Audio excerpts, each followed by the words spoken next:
Football বিশ্ব আজ যা দেখলো তা এক কথায় অলৌকিক বললেও কম হবে। মাইনৎসর মাঠ প্রথমার্ধেই ৩-০ গোলে পিছিয়ে বায়ার্ন মিউনিখ। গ্যালারি জুড়ে তখন বায়ার্ন সমর্থকদের স্তব্ধতা আর মাইনৎসর ভক্তদের উল্লাস। মনে হচ্ছিল বায়ার্নের হার আজ সময়ের ব্যাপার মাত্র।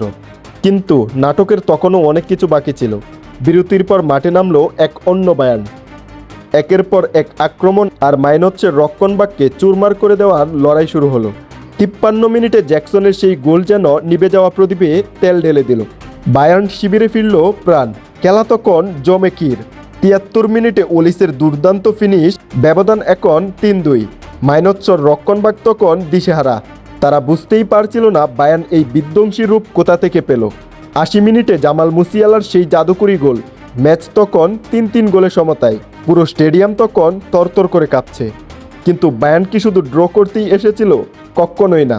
ঠিক ৩ মিনিট পরেই দেখা মিলল সেই মহেন্দ্র কোণের। ৮৩ মিনিটে হ্যারিকেনের সেই বুলেট গতির শট মাইনৎসের জালে জড়াতেই ধারাভাষ্যকারও যেন চিৎকার করে উঠলেন, অবিশ্বাস্য অবিশ্বাস্য এক কামব্যাক। ৩-০ থেকে ৪-৩ ব্যবধানে বায়ার্ন মিউনিখের এক ঐতিহাসিক জয়। ফুটবল আসলে এই জন্যই সেরা। শেষ বাঁশি বাজার আগ পর্যন্ত যে কোনো কিছুই সম্ভব। আর বায়ার্ন মিউনিখ আজ আবারও প্রমাণ করল কেন তারা ইউরোপের অন্যতম সেরা জায়ান্ট। পরাজয়ের মুখ থেকে জয় ছিনিয়ে আনার এই গল্পটা ফুটবল ইতিহাসের পাতায় অনেক দিন টিকে থাকবে।